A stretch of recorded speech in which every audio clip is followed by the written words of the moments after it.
Nos demoiselles se préparent. Talons aiguilles Louboutin, quelques petites robes, le rouge à lèvres Chanel, les magazines de mode, et c'est parti. Ah non, c'est vrai, pardon. Ce jour-là, elles étaient en mode aventurière. Donc, plutôt matériel d'escalade, caisse à outils, atlas routier et vêtements chauds. Et oui, confort maximum. Pas de chauffage, pas de ceinture de sécurité, pas de GPS, et il faut en plus s'arrêter tous les 100 km pour que Monsieur Combi fasse refroidir son moteur. Jour J. Départ du petit village de Saint-Pierre-d'Albigny, au volant de Monsieur Combi, de Betty et d'Amélie. Ah oui, au fait, nos demoiselles, ce sont Amélie et Betty, qui ont toutes deux des caractères bien opposés. L'une est hyperactive, très indépendante et débordante d'énergie. L'autre est très courageuse, déterminée et solitaire. Une autre demoiselle, un peu poilue, dénommée Gaïa, viendra se souder à l'équipe. Un fort caractère également, mais très jovial dans toutes les circonstances. Toutes les trois vont cohabiter dans un combi de 1964. Vous savez, le van hippie qui fait la une de tous les magazines et qui tombe en panne à tout bout de champ. Nos trois demoiselles sont en route pour traverser 6 pays et parcourir plus de 10 000 km. Direction ? Le cercle polaire norvégien. En passant par la Suisse, la Belgique, l'Allemagne, le Danemark. En passant par l'événement immanquable du rassemblement VV, combi et dérivés, sur le circuit de Francorchamps qui rassemble plus de 4000 passionnés. Monsieur Combi a subi 40 heures de révision, voire de réparation. Amélie, elle, a eu quelques heures de briefing dans un garage spécialisé pour apprendre à résoudre les petites pannes au cas où.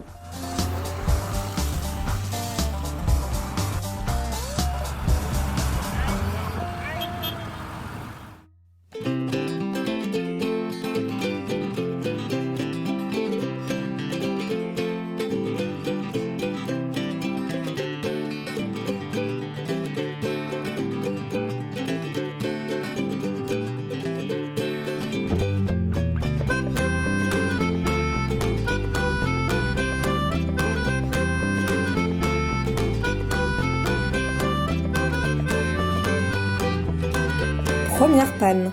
Il fallait bien qu'il y en ait une. Une petite panne d'essence, histoire que nos demoiselles soient certaines que le réservoir fait bien 40 litres et pas plus. Quand on part dans ce genre d'aventure, il est important de positiver dans toutes les situations, même les plus graves. Si un membre de l'équipe perd le moral, cela peut être la fin de l'aventure.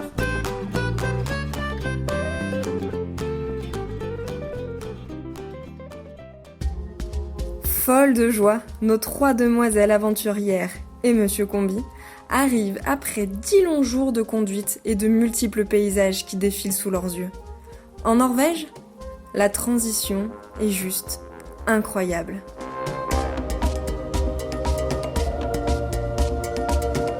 Croiser un combi avec un talon haut sur le pare-brise, une planche de surf en direction du nord, ne laisse évidemment pas indifférents les messieurs, qui laissent alors aux demoiselles leur petit mot doux sur le pare-brise de Monsieur Combi. Des routes sinueuses, des cols enneigés, rien n'arrête nos demoiselles. L'air se refroidit, la fatigue commence à se lire sur leur visage. La route commence à être longue.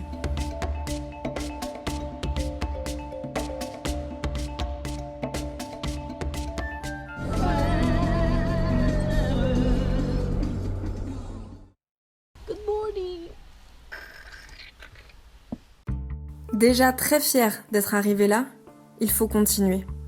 Les rares voitures que croise le combi font du bien au moral. De peur de tomber en panne ici, au milieu de nulle part. L'impression d'être au bout du monde, seule.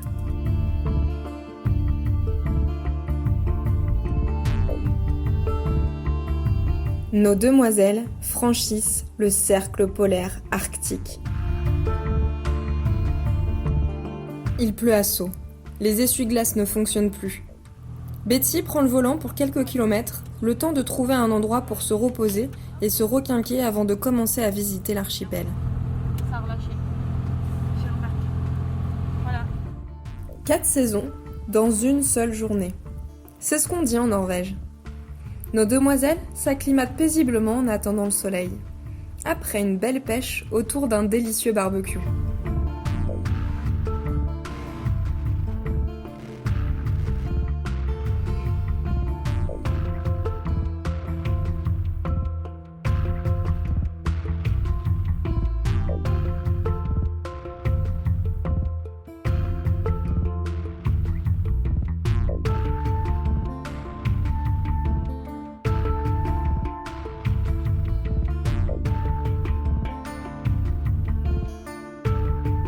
Toujours sous la pluie, pour fêter leur arrivée, les demoiselles sortent la planche de surf pour prendre quelques vagues. Ou plutôt tenter de prendre quelques vagues dans cette eau glaciale.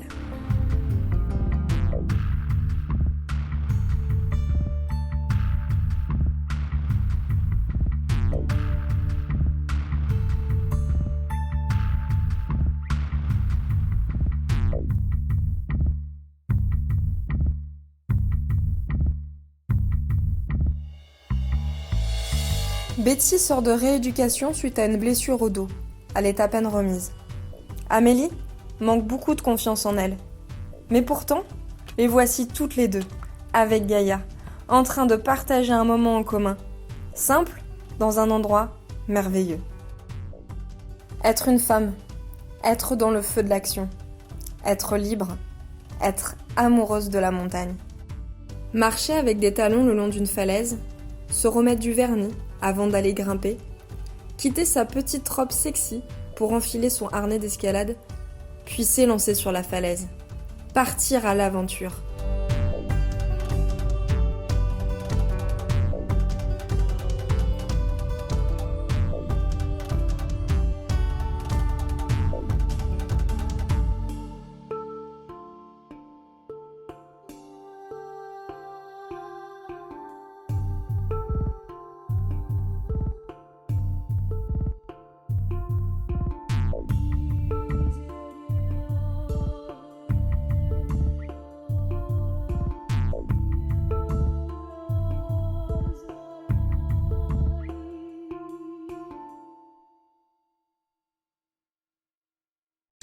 Une chance inouïe tout au long du road trip pour nos demoiselles. Le voyage aurait pu s'arrêter à tout moment. Mais à chaque panne, un sauveur passionné de ces vieux tacos était toujours caché dans le décor.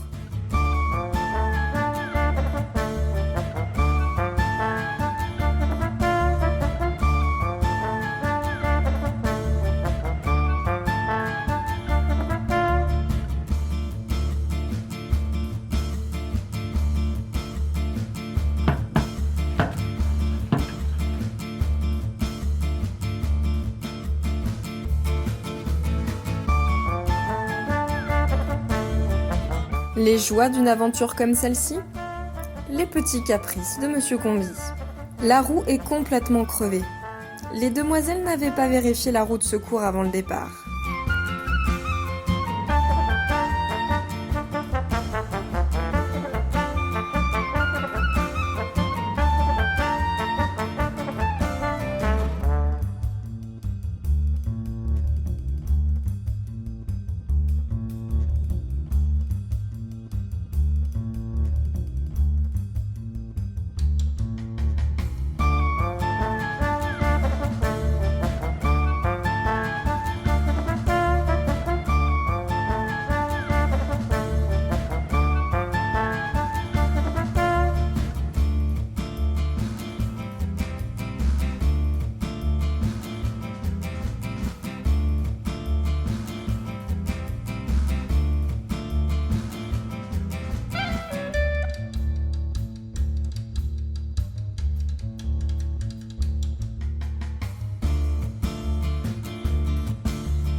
Anecdote.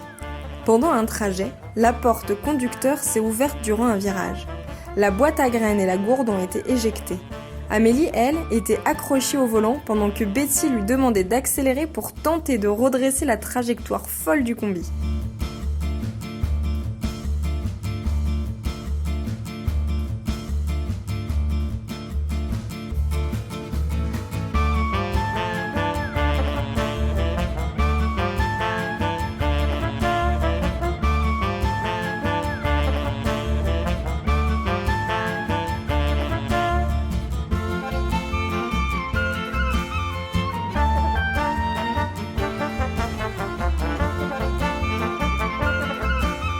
Le pot d'échappement s'est décroché.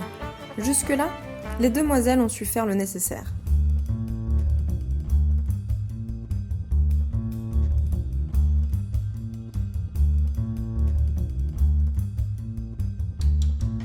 Le pire, c'est quand Monsieur Combi a perdu la vis de trianglerie de boîte de vitesse.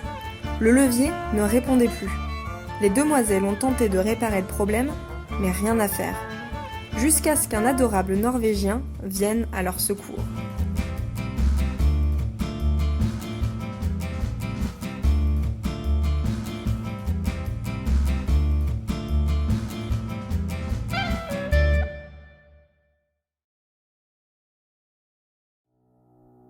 Ici, des lignes de fissures majestueuses qui surplombent la mer turquoise dans un magnifique rocher, mais qui demandent une technique particulière d'escalade. L'escalade, aux îles Lofoten, est essentiellement sans équipement. C'est à nos demoiselles de poser les protections dans les fissures pour se sécuriser. La moindre protection mal placée peut conduire à une chute mortelle. Et il est souvent impossible de faire demi-tour dans ce type d'escalade.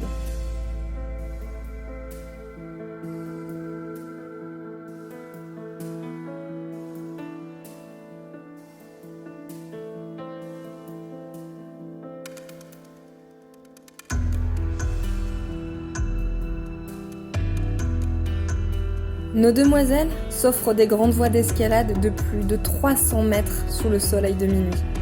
Le sourire aux lèvres, elles gravissent des voies tout aussi magnifiques les unes que les autres. Le monde de l'escalade peut paraître fou de l'extérieur.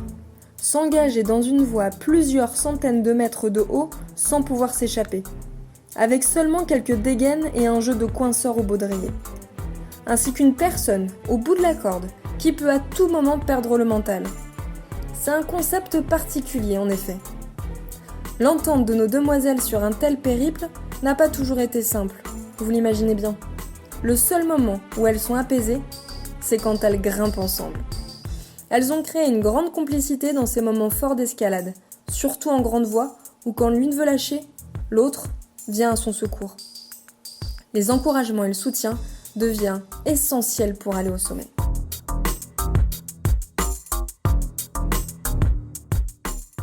Alors voilà, on est à la deuxième longueur, il caille parce qu'on a attendu 1h30 pour la première, parce que les gens avaient du mal à avancer. Et là ça devrait être bon, on est parti donc voilà. On y va. Et puis on est devant les hommes. Et oui. Il y a une symbiose entre l'adrénaline, où il faut sans cesse repousser ses limites, affronter ses peurs, et la réussite intérieure de ne pas lâcher pour atteindre son objectif. Amélie et Betty ont gravi la face ouest de Stettin, une voie d'escalade traditionnelle de 905 mètres où l'ascension a duré plus de 24 heures. 3 heures d'approche, 17 heures de grimpe et 4 heures de marche-retour, dans un niveau proche de leur maximum, sans bivouac. Cette voie a marqué la vie de nos demoiselles, une amitié forte qui s'est resserrée au fur et à mesure des mètres grimpés. Presque 1 kilomètre d'escalade et de difficultés, de quoi renforcer une complicité qui leur donne la foi de continuer à réaliser leurs rêves les plus fous. Après ce périple, nos demoiselles sont toutes les deux devenues monitrices d'escalade. Un objectif de longue date qui leur paraissait pourtant inaccessible. Comme cette voie, Devil Dance Floor à Stettin.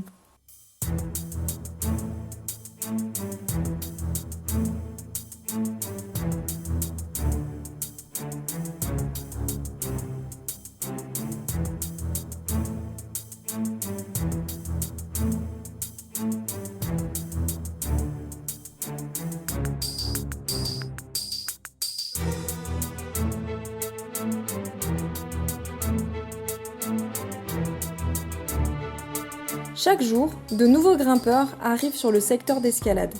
Des liens se créent avec un groupe de forts grimpeurs norvégiens.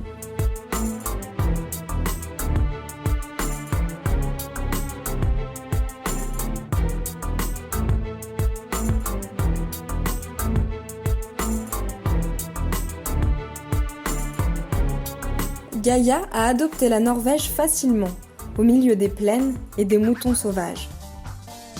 5000 km au compteur, il est temps pour Amélie de faire une vidange du combi avant de reprendre la route.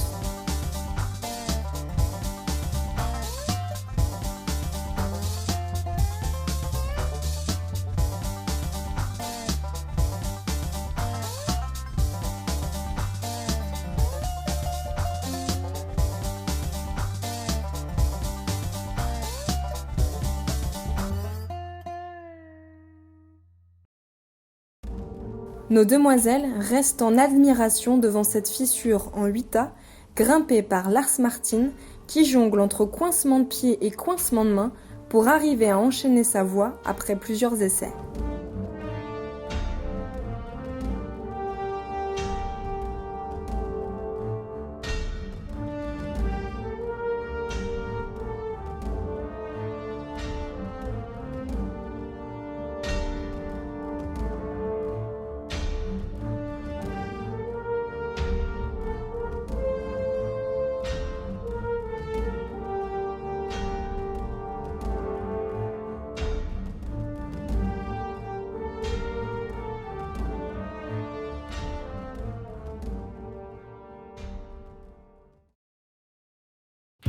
Nos demoiselles pensent au retour et profitent pleinement de ces derniers moments, avant de repartir jusqu'au petit village de Saint-Pierre d'Albigny.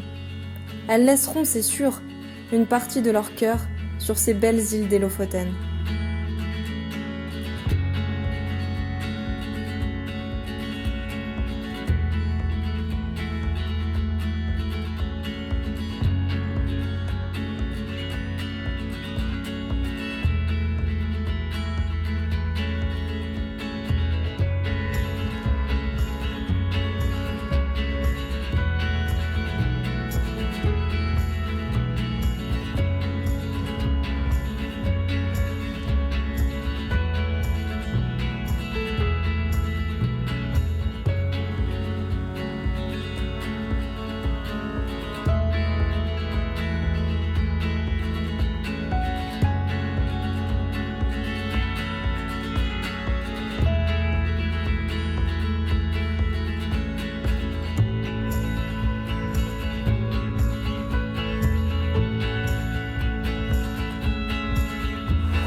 Superbe.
L'idée principale, elle vient d'Amélie. Un jour, je reçois un SMS.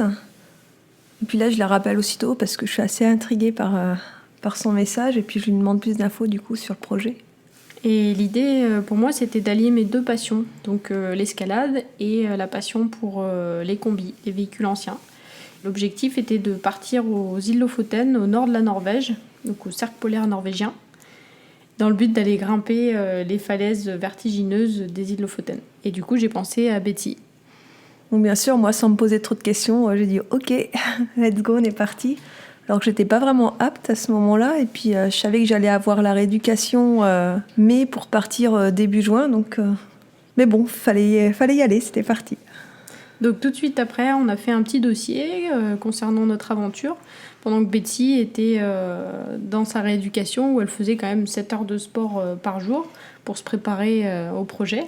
Et pendant ce temps-là, moi, je m'occupais de la com et de la recherche des sponsors. Par la même occasion, j'ai fait un petit stage mécanique pour préparer le combi à cette grande aventure. On avait une petite idée en tête supplémentaire, c'est pouvoir partager avec le plus grand nombre notre périple via un site en fait qu'on alimenterait dès que possible durant tout le voyage avec des jolies photos. Ouais, pour ça, on a ramené pas mal de belles images dans le but de faire un petit film, donc de 20 minutes. Et ça n'a pas toujours été très évident de filmer pour nous parce que c'est un travail quotidien, ça nous a pris beaucoup de temps, l'une comme l'autre, et on n'est pas vraiment des expertes en la matière. Ouais, on a eu beaucoup d'images qui n'ont vraiment rien donné, mais c'était vraiment un travail intéressant. D'ailleurs, on a beaucoup d'images, mais on a beaucoup d'images de pêche et très peu d'escalade. Ce qui m'a moins plu, c'est surtout quand je m'éloignais du camion, que je faisais 200-300 mètres à pied pour prendre des belles prises de vue, et puis qu'Amélie me rappelait en me disant « Au secours, je suis en panne !» Et du coup, je revenais directement au camion, et puis en fait, il fonctionnait très bien le camion. J'ai bien marché, quoi. Donc, moralité, challenge relevé, on a quand même pu ramener quelques images. Sur la route, on a eu le droit à quelques petites aventures, ou mésaventures. Pour commencer, c'était déjà en Allemagne, à Titissi. On était tranquille au bord du lac, et puis d'un coup, plus de Gaïa. On avait perdu une demoiselle. Alors là, je peux vous dire qu'on n'était pas très fiers. On l'a appelée pendant des heures désespérées, on l'a cherchée dans les moindres recoins. Et le lendemain, on n'avait plus qu'une chose à faire, c'est prévenir toutes les autorités et appeler la police pour signaler sa disparition. Et aucune nouvelle, personne ne l'avait vue. On était vraiment inquiètes. Le lendemain, on a décidé de faire des affiches et puis de les mettre un peu partout dans le village en espérant que ça porte ses fruits. Comme on n'avait toujours pas de nouvelles, on pouvait quand même pas tout abandonner, le projet des demoiselles. Donc on a décidé de poursuivre la route quand même, mais on avait la grosse boule au ventre. Et là, on s'est dit, qu'est-ce qu'on va faire sans elle ? Donc on a commencé à rouler et puis une centaine de kilomètres plus loin, on s'arrête tranquillement et puis d'un coup... Le téléphone qui sonne, et là... c'est la police. Ils ont retrouvé Gaïa. En fait, elle aurait été kidnappée par une dame qui n'aurait pas toute sa tête. Et alors là, j'étais trop heureuse. Betty, enthousiaste. Aussitôt, on est tout de suite reparti à Titissi avec le combi pour récupérer Gaïa et tout ça, escorté de la police. Et là, on était vraiment très heureuse. Quelques jours plus tard, on roulait tranquillement et puis là, d'un coup, sirène et puis voyant, police derrière nous. On s'est dit, quoi encore ? C'est pas possible.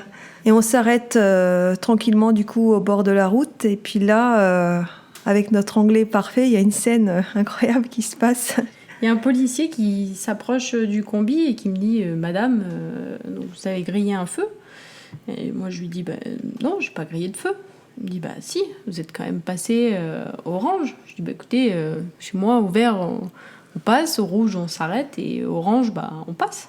Non, c'est pas comme ça. Enfin, pour moi, j'ai pas grillé de feu. » Pendant ce temps-là, je me débrouille avec les deux policiers, et Betty, tranquillement, elle tape la causette avec l'autre policière.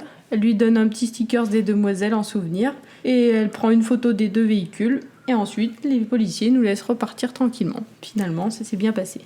Passons aux choses sérieuses. Amélie, elle avait amené tout un kit, son kit de survie, c'était impressionnant. Et elle avait déjà sa pierre à feu. Et là, je l'ai laissée un moment à essayer de nous faire une petite flamme, tellement elle était motivée. Mais oui, j'ai réussi à faire des étincelles. Ouais, mais j'ai fini quand même par sortir le briquet, autrement on n'était pas près de manger. C'est vrai. Il n'y a pas de fumée sans feu. Ouais. Après, il y a eu son filtre à eau, testé dans une rivière qui m'inspirait déjà pas vraiment confiance parce qu'il y avait une odeur suspecte. Ça, c'est encore une idée de Loïc. J'étais sûre que ça marchait sur toutes les eaux. Mais là, après avoir filtré l'eau, une odeur de produits chimiques, impossible à respirer. Dégoûté, on n'a pas pu goûter aucune eau. Au moins, le test matos, il a été fait, là. On n'aura plus qu'à s'entraîner un petit peu et puis s'informer pour la prochaine fois. Ah oui, et puis cette histoire de bouteille de gaz aussi. Tu t'en souviens, Betty ? Quand elle nous a servi que quelques jours parce qu'on est parti avec la bouteille de gaz à moitié pleine. Ouais, là, oups, c'est un petit problème quand même. Oui, impossible de retrouver une bouteille de gaz compatible avec le système français. Génial, du coup, heureusement qu'on avait le système de réchaud Biolite pour pouvoir faire du feu et nous faire à manger. Ouais, dans tout ça, on a eu quand même quelques bons moments. On s'est arrêté chez des amis d'Amélie et là, on a fait un super hockey. C'était génial avec toute sa famille. On a été aussi faire un petit tour au croisement des 3 pays. C'était vraiment sympathique. Et Sylvain nous a cuisiné une délicieuse paella, histoire de nous requinquer avant de reprendre la route vers le Grand Nord. Et enfin, nous voilà super contentes. On arrive en Norvège, arrivée de nuit. Nous nous posons dans un petit coin. Et puis, il y a une surprise au réveil. On est éblouis par un magnifique paysage. Il y a une belle montagne en face de nous qui reflète dans un lac. C'est vraiment beau à voir. Du coup, on s'est déshabillés, toutes nues, et on a plongé, la tête la première, dans l'eau bien fraîche de la Norvège. En allant vers le nord du pays, il y a des tonnes de paysages qui défilent, les uns plus beaux que les autres. Mais ce qui nous a le plus surpris, c'est ces 100 km de tunnels. C'est assez surprenant pour la Norvège. Tous ces tunnels sont éclairés, il y a des lumières bleues dans tous les sens, il y a même des ronds-points dans les tunnels. Et puis on est tombé en panne. La première panne, c'était une panne de batterie, et là, c'était dû à l'oubli des feux. On est des demoiselles, hein. On n'y peut rien. Donc j'ai dû user mon charme pour trouver quelques costauds pour nous aider à pousser le camion. Heureusement que Betty a trouvé des hommes costauds parce que c'était le moment où il fallait prendre le ferry pour rejoindre les îles Lofoten. D'ailleurs, sur ce ferry, on a rencontré un Italien, en Vespa, qui voulait se rendre en Russie. Original, non ? Ah, il y a un artiste qui disait c'était un peintre. Et puis sur le bateau, qui était plus que mouvementé, son Vespa, il s'est renversé. Puis la visière s'est cassée. Pendant ce temps-là, Amélie était calée à l'avant du bateau et était très malade. J'ai jamais été aussi malade de ma vie. Bref, Betty est toujours prête à rendre service. Et du coup, elle a aidé ce jeune Italien à réparer sa vitre qu'il avait cassée pendant le traversier. Et ensuite, il a pu repartir prendre la route. Et ça, il avait juste un petit vêtement de pluie sur le dos. C'était un sac poubelle. La pluie était vraiment bien au rendez-vous, quoi, avec en prime de la neige, même beaucoup de neige à certains endroits. On n'avait plus qu'une chose à faire, c'est aller pêcher. C'était un temps idéal pour ça, non ? D'ailleurs, on était plutôt doués, hein. Première prise, on a pris 2 poissons et on a réussi à en pêcher presque 8 parfois en 1 heure. Ouais, pas dans des parcs, hein, bien sûr. Non, pas dans des parcs à poissons quand même. Et ça a été pour nous le meilleur des poissons du monde et en plus cuisiné par nos soins. Ça changeait des graines tous les jours, moi j'en pouvais plus.